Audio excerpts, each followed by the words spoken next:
Who told you? Who told you? Who told you? Who told you? You what? God design, God design. What's going on, everyone? What's up with my Boer buddies? Welcome to the Boerboel Show. I'm your host, Jordan Pittman with Exotic Boerboels. And here we promote the Boerboel breed, everything that we love about it. This magnificent Boerboel breed. We promote inclusivity.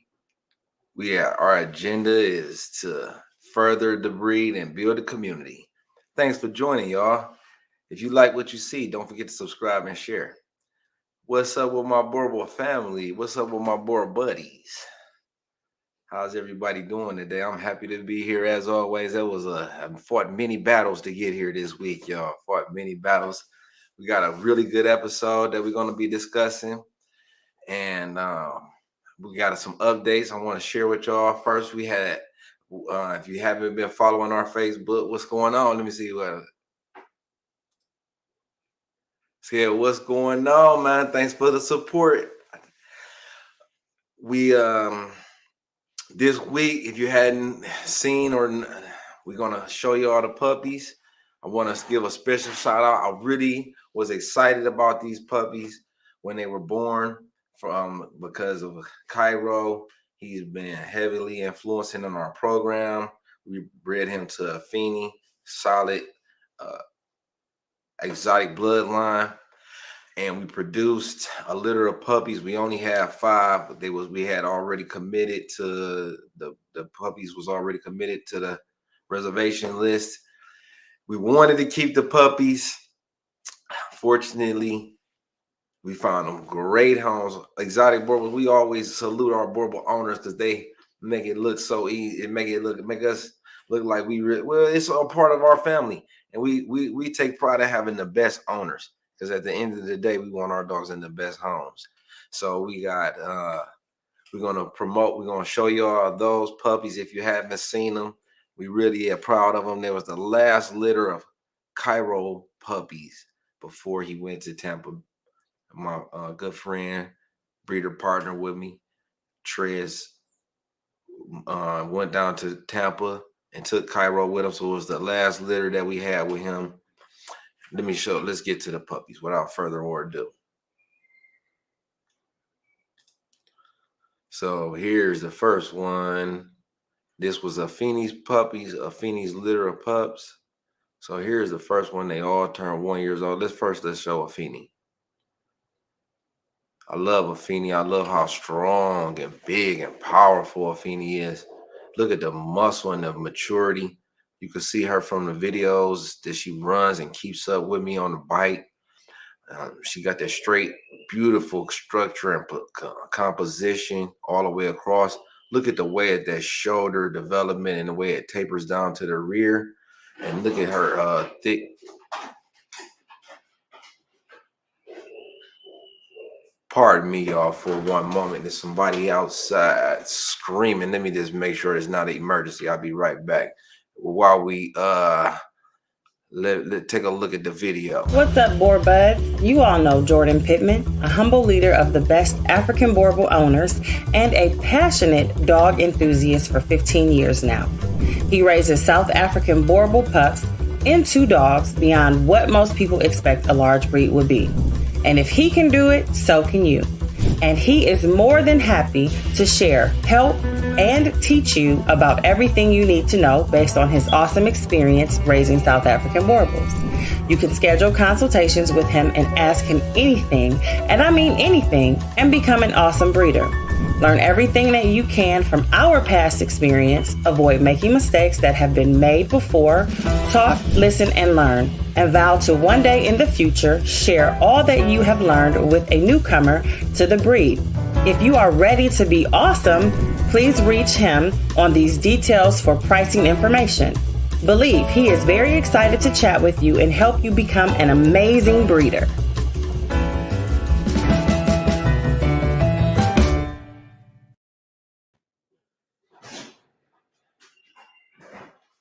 Okay, everything is a-okay.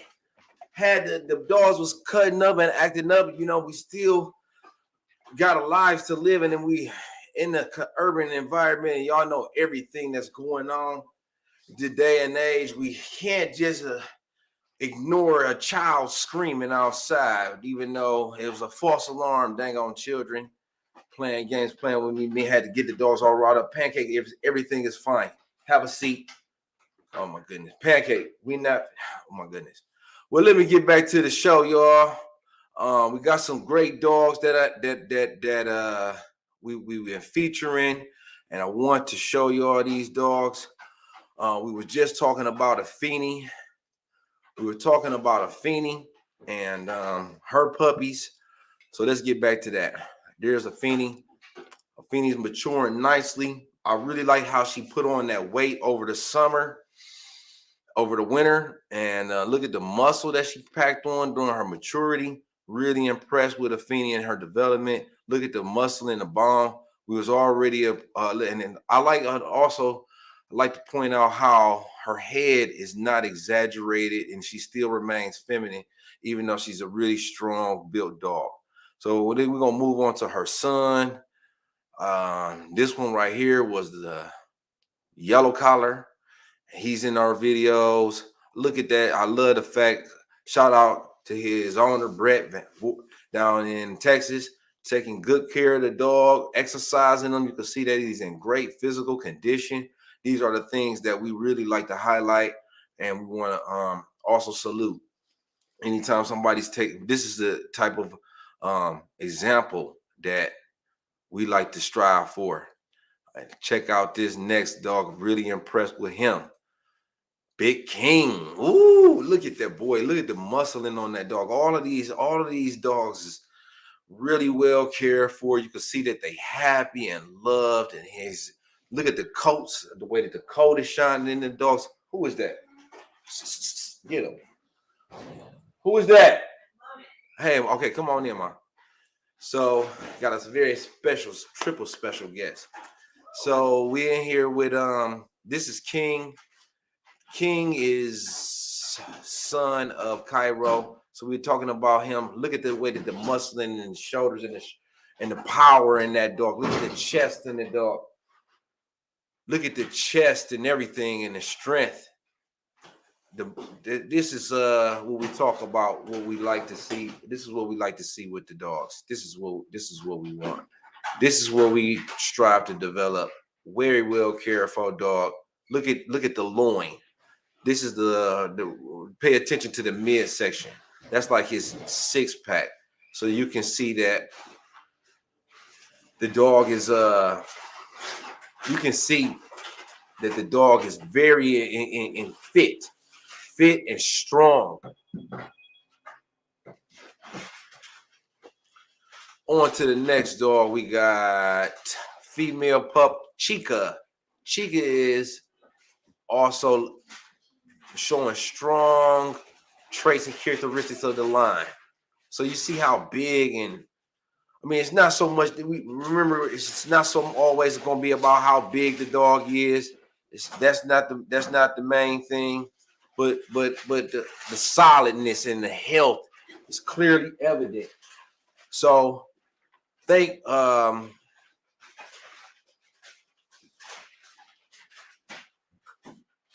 yeah, so this is what look at the structure. You can see that this dog is well cared for, well developed, and powerful. She represents the breed well, and she gives you that impression of strength, and she gives you that impression of substance. This is a dog that you don't. I just like him. I just like a lot. It's a lot to like about her. And finally, my favorite one of all the dogs, Titan. That was my puppy. That was my choice. That was the dog that I felt was going to be the dog out of all the dogs. And look at that here. He's so happy, celebrating his first birthday. So we're going to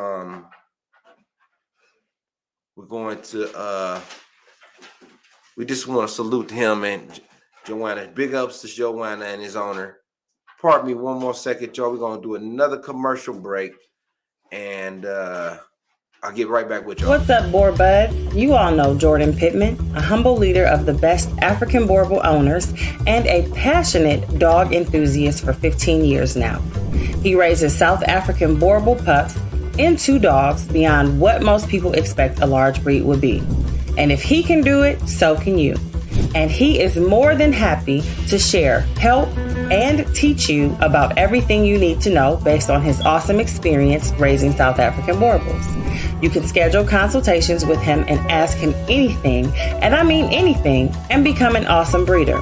Learn everything that you can from our past experience, avoid making mistakes that have been made before, talk, listen, and learn, and vow to one day in the future share all that you have learned with a newcomer to the breed. If you are ready to be awesome, please reach him on these details for pricing information. Believe he is very excited to chat with you and help you become an amazing breeder. Okay, we back. Sorry about that.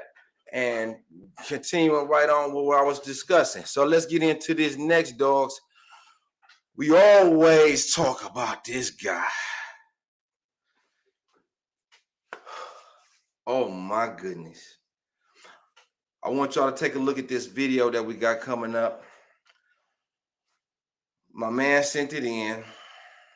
The dog is 11, not even 8.5 months old, but he's rivaling grown up Boerboels that we see in the community. He's this dog here's brother. Let me take a second to highlight this dog. This is Mako. Oh my goodness. I can only take so much credit. It has a lot to do with the way that the people are caring for their dogs. It has a look at Mako. This is what we this is the loin area. This area here is the loin area. Okay, so when you see the way it tapers up from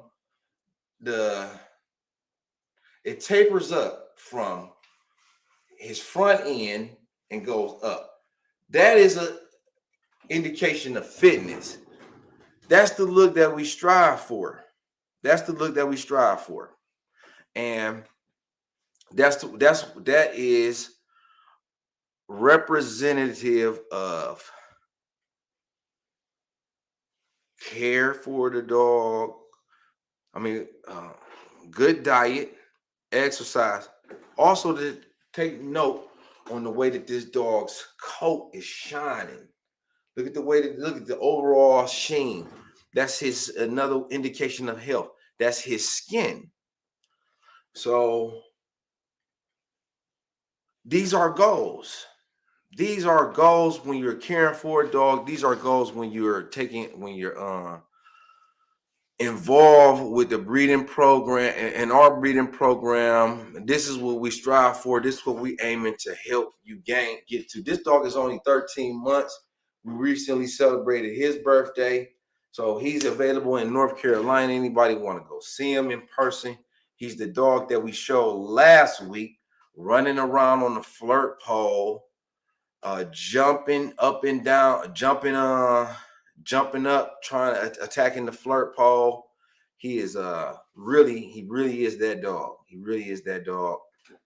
We're proud of him. Outlaw Majesty's son. Again, great representative of the breed. Also a great representative of his own, our own bloodline. So we couldn't be more pleased to share him with you. Thanks again, James, for including us with that dog. Thanks again for sharing that dog with us, James. Always big ups. You know how we do, big bro. I appreciate you to the fullest. Without further ado, this dog that we're going to show next is Mako's half brother, same father, different mothers. We're very impressed with him. I want y'all to take note of the way that this dog, just watch the video and we will talk about it when we get done.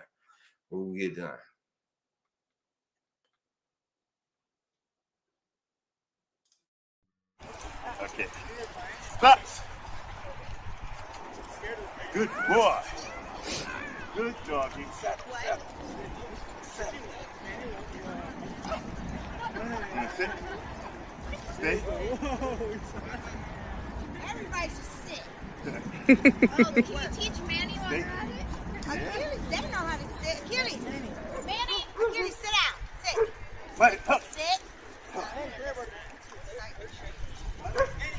Got it. You got it. You got it. Manny. Achilles. Come here, Achilles. Manny, come here. Manny. Manny, stop. Hey, Manny, stop it. Oh my God. Stop it.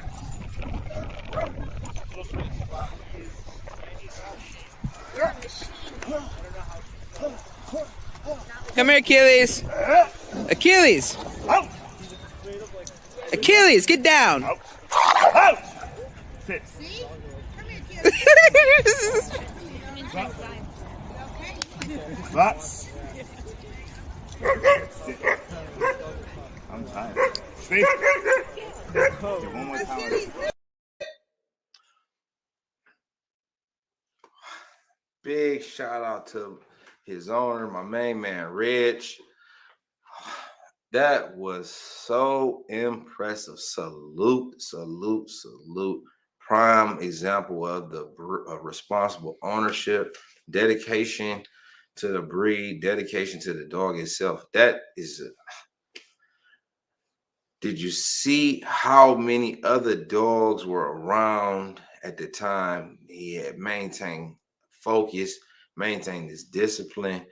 Well, this is the type of example that we want to champion within the breed.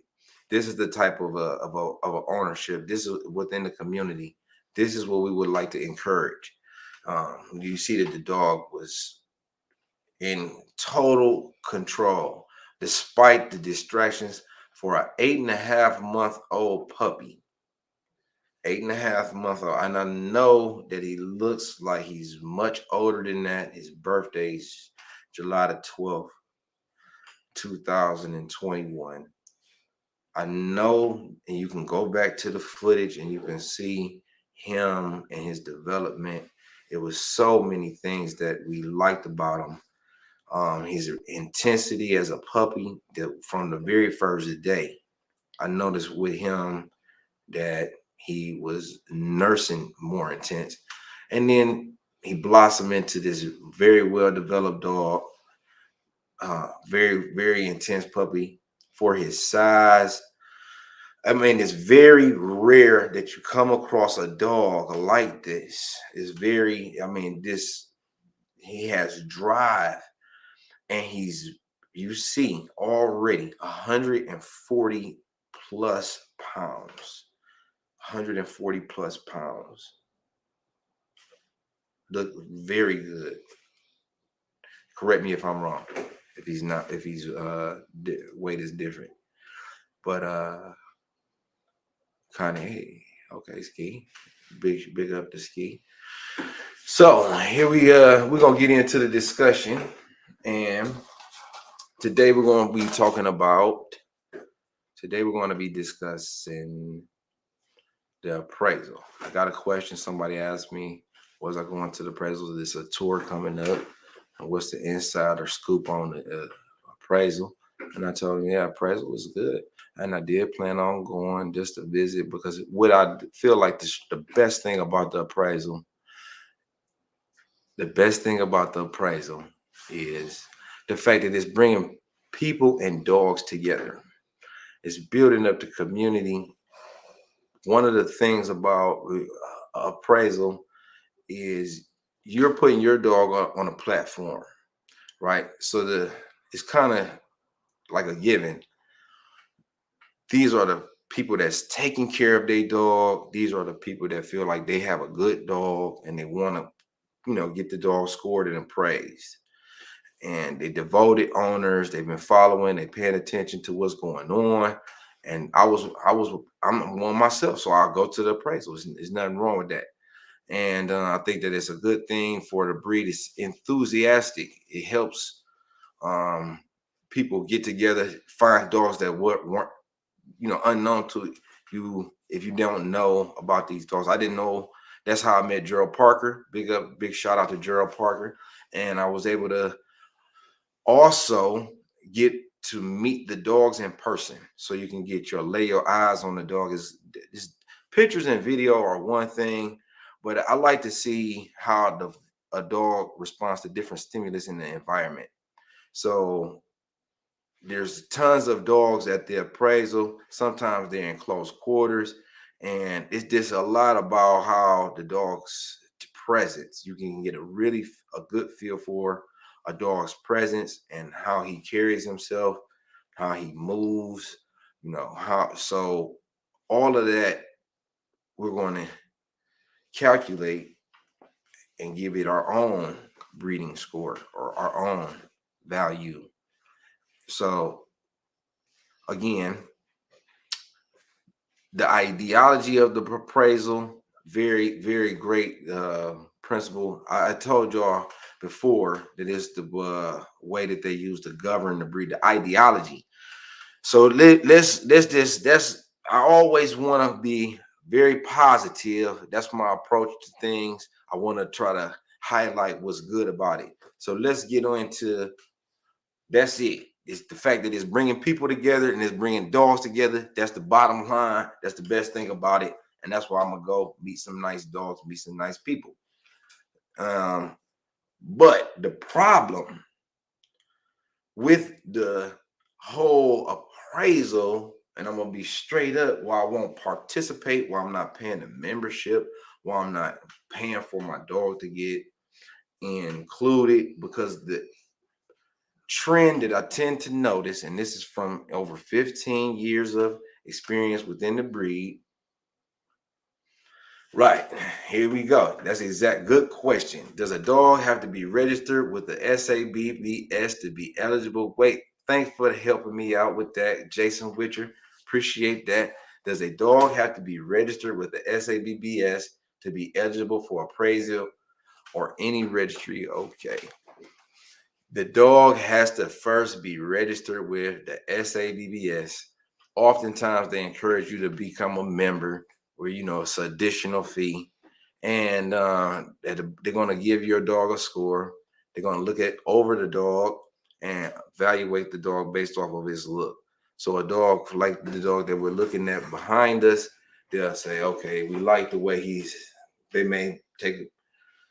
got a good top line. One of his structural faults, which all Boerboels tend to have, is if you look back here in his rear, he's straight in the knee. They don't like that in the appearance. So they're going to say, if we'll give it a score, appraisal, preference, it's going to be, you got three different values, and they're either a fault, acceptable, or correct.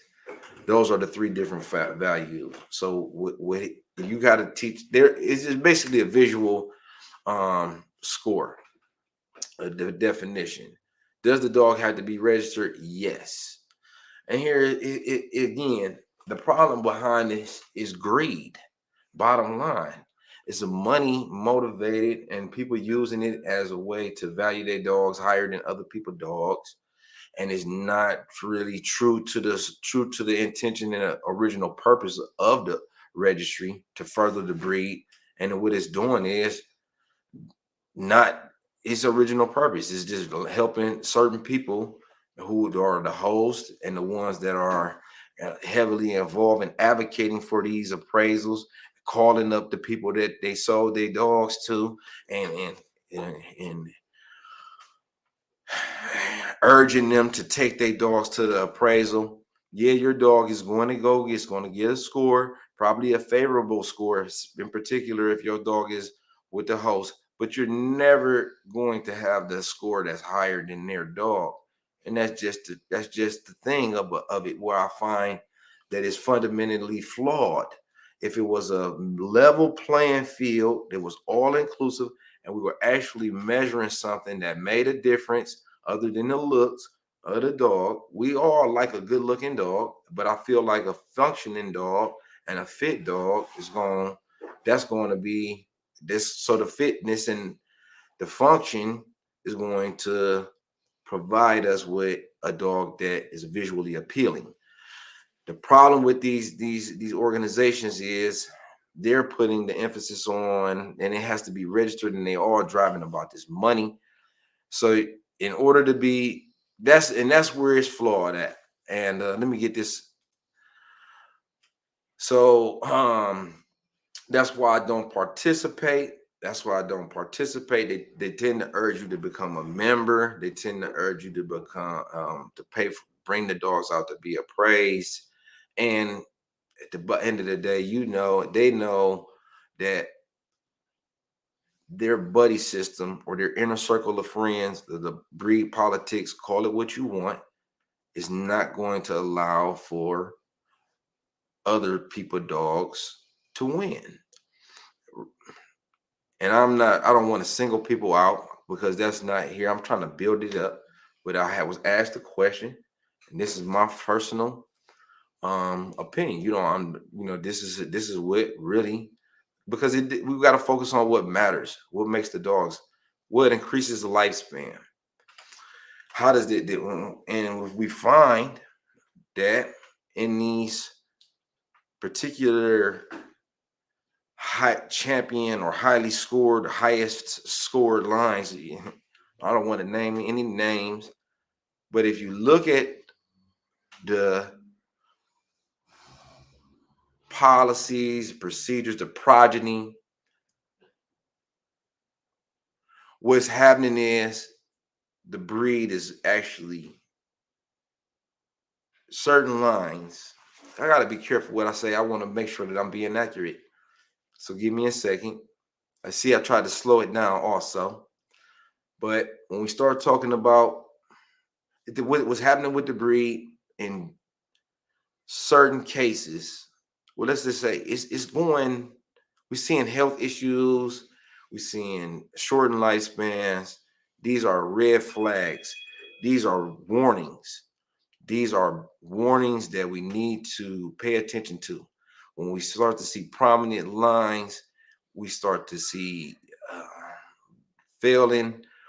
We have to really question ourselves why. What's happening here? And as a community, we should be open with the sharing of the information.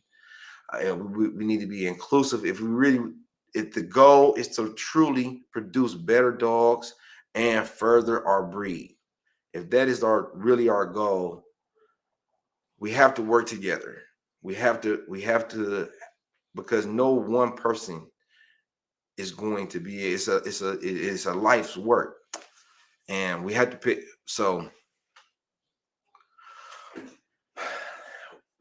no one person can do it all. You can't have as many dogs as you need to maintain an entire population of genetics. One person can't do it all.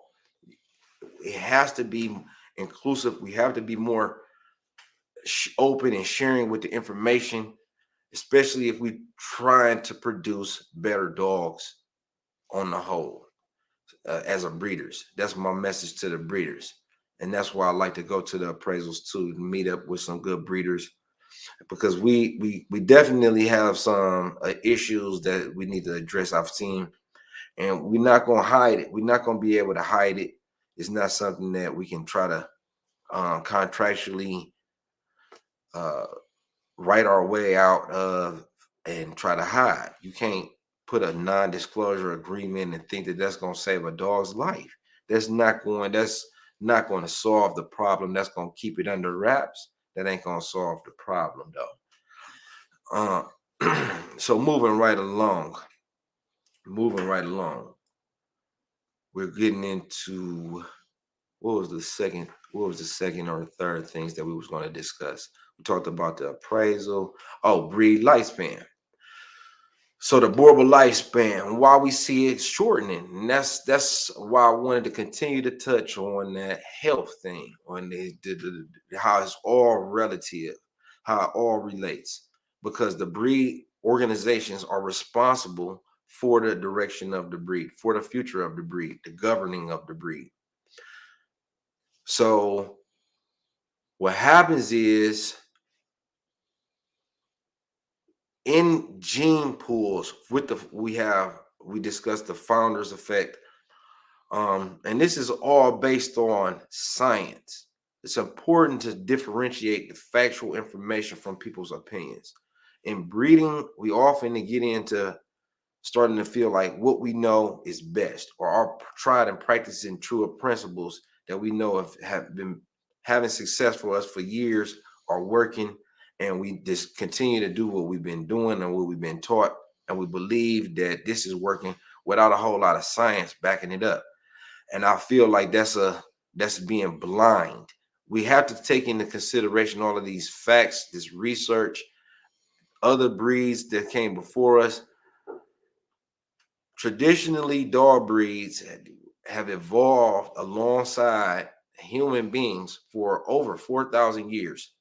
And this we know as a fact because we find fossils inside of tombs of dogs with their owners. So we know this to be a fact, and they're dated to be over 4,000 years old. From that, we can gather that people were found purpose in the dog, great companionship, if nothing else.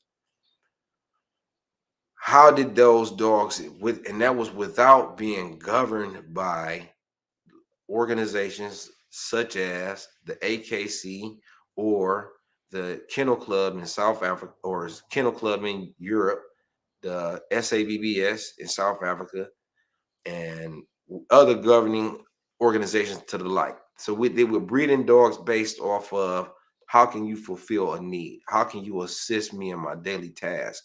How can you further make my life easy, both of our lives easy? And those dogs were selected and made it so. And I may find a shortcoming in my dog. So if I'm just seeking and developing, let's say, a beagle, and because I like the nose on the dog and his ability to hunt rabbit, and I would like to improve on that because I find that this dog also is suited. I need a dog that's suited for coons. Just say coons as an example. So I cross and create a dog, or I find a dog, despite the breed, or that can fulfill this need.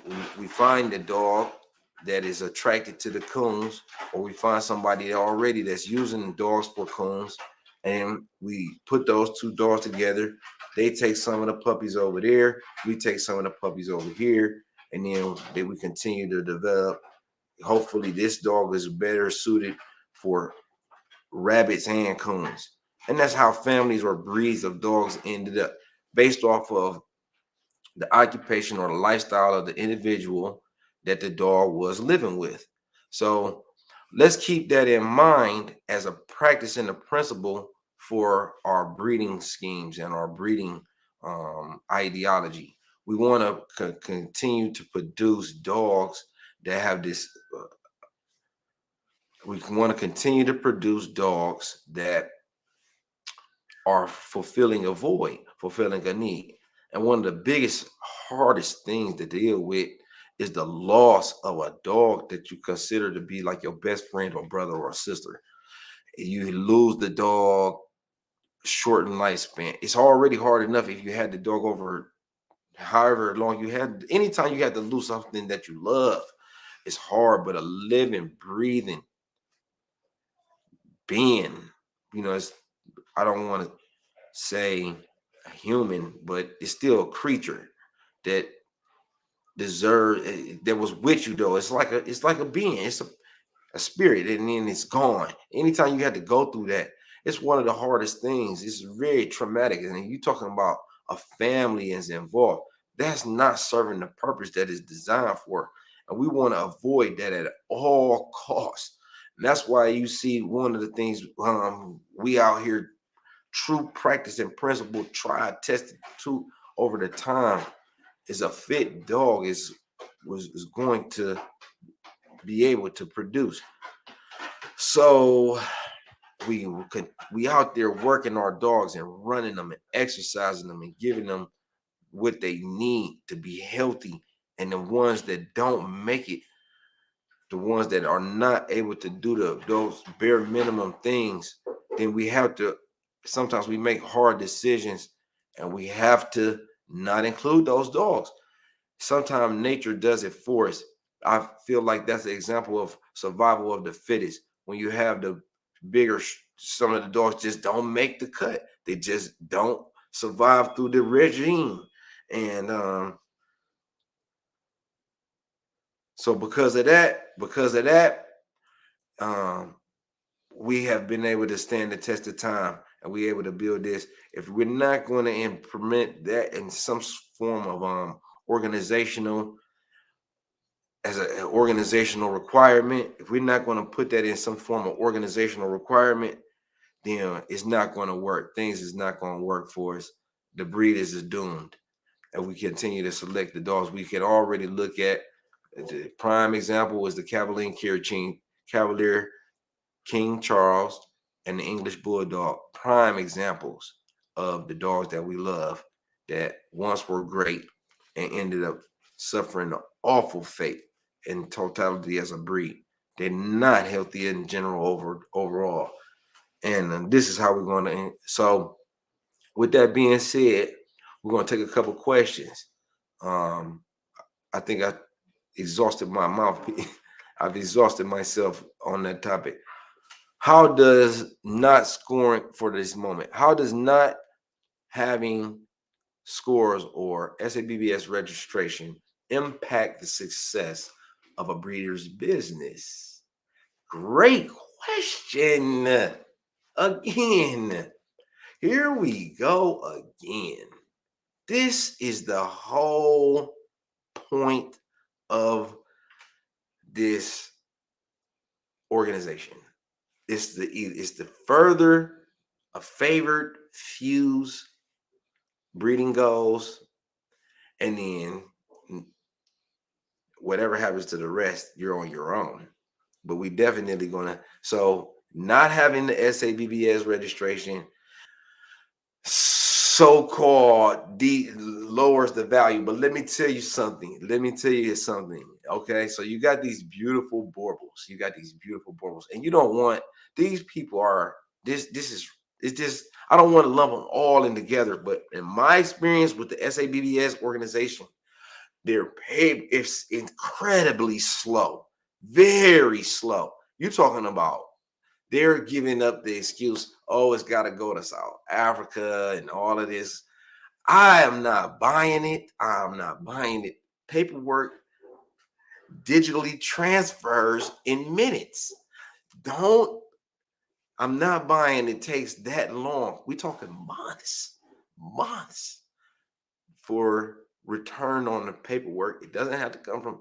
So in my experience, they try to jam you up with this registration. If you don't want to be involved, if you don't want to have to be under these type of guidelines or restrictions, as talk about, they told my man, I'm gonna give y'all the best example that I possibly can. They gave my man Gerald Parker. Check him out on Facebook if you don't believe me.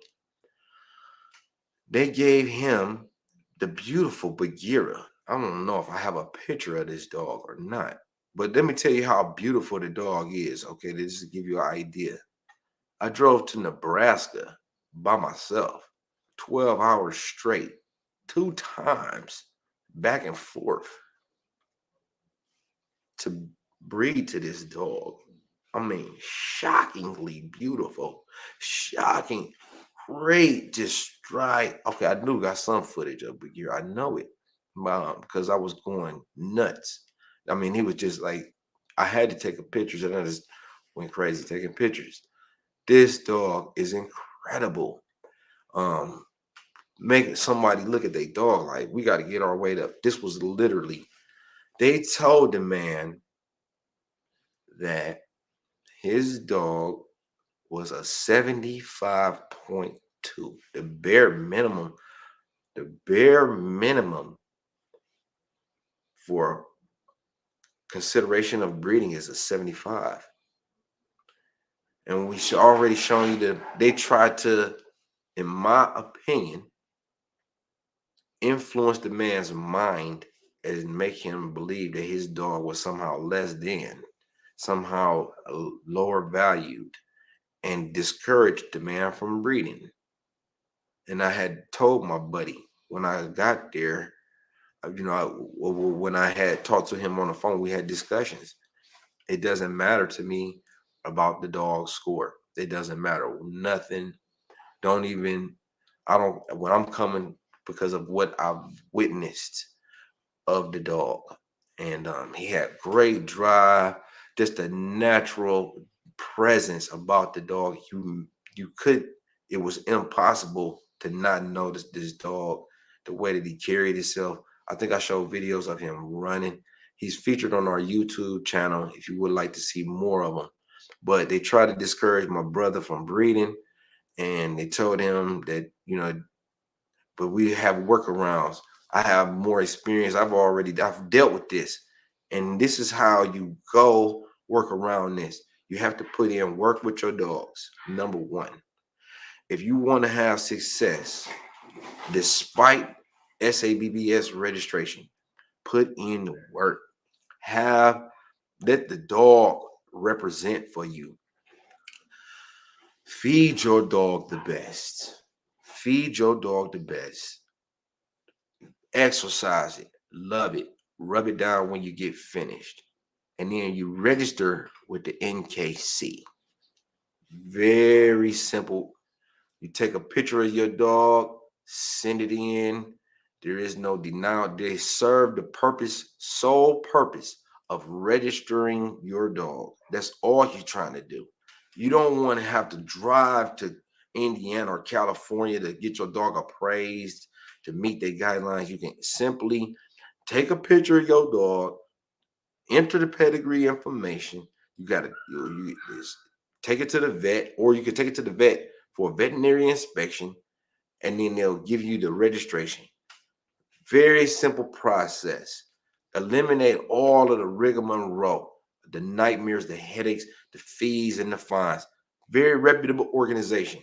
They have events, sanctioned events in your new municipal or general area. I guarantee it, because they're in all 50 states, and they have them on a regular, like annual events that you can include your dog in, particularly in the South. If you're in the South, it's a great option.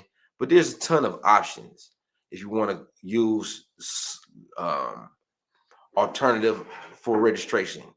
Because remember, the purpose is tracking your pedigree information. You don't want, and it's an official certified organization. You will hope the larger organizations are going to provide platforms for shows where you can take your dog and include your dog with other people's dogs and have your dog scored or judged by someone that is a third party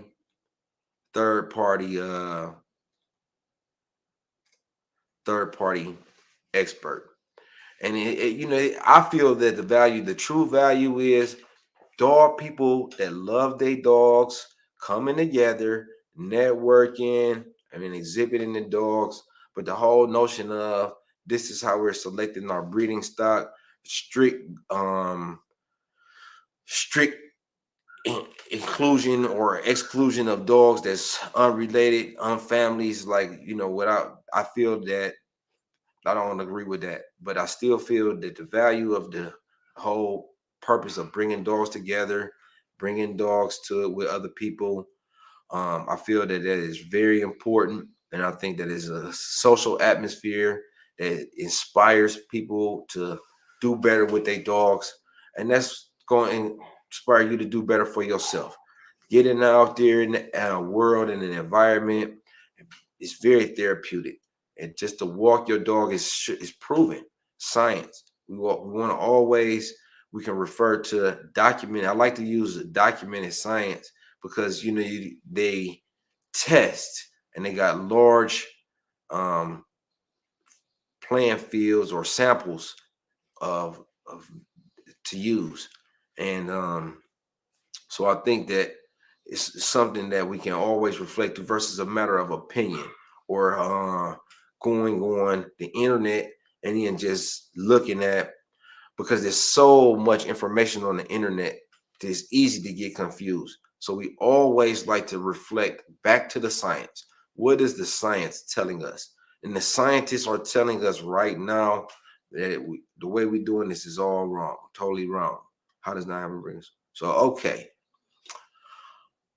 Appreciate y'all from the bottom of my heart. I mean it. I really do. If anybody have any more questions, I'm going to check out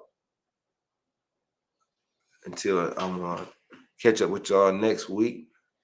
Don't forget to subscribe. We counting down Finny. We took her to Balto and just released a nice video with Balto. If you haven't seen it, I suggest you check it out. Beautiful, really nice video. What's going on with my bro? You see who I got there? How you like him? Thank you so much for putting in the work. This is the owner. Thank you so much for putting in the work with your dog, making us look. It makes it look. What's going on with my family? Makes it so easy. Look at it. Happy to share that with y'all. No, that's not all me. It's my man's. It's his dog. Can't take any credit.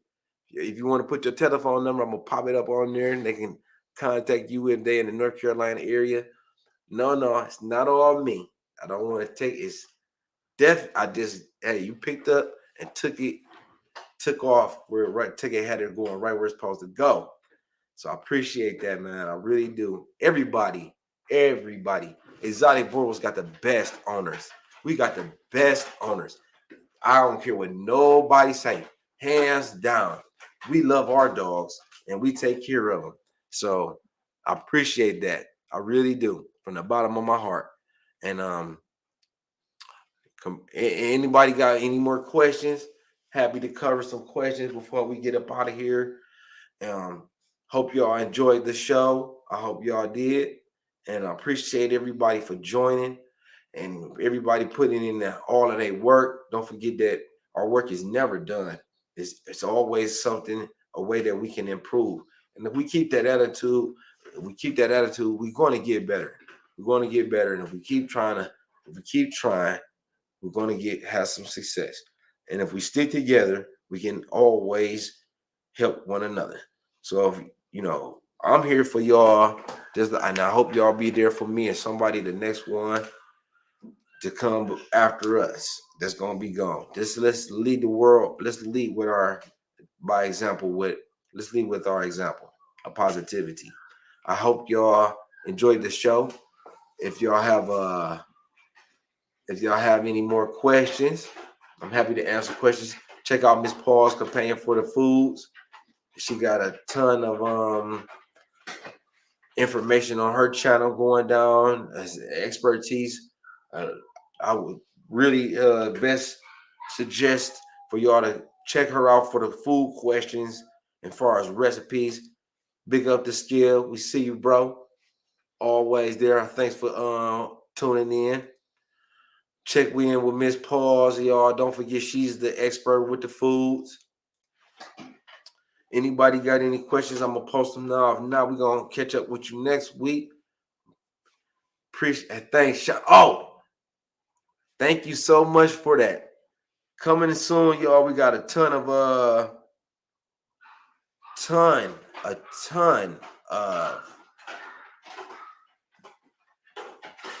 t-shirts. Oh, we got a t-shirt master coming. This we're gonna be working with, and I'm happy to so stay tuned for that, y'all. Boerboel merchandise on the way. And I'm talking about exclusive stuff, real good stuff. Appreciate y'all for tuning in and spending time with me. Every minute, we're not gonna get back, so we're gonna make the most of it. And Until next week, y'all, be safe.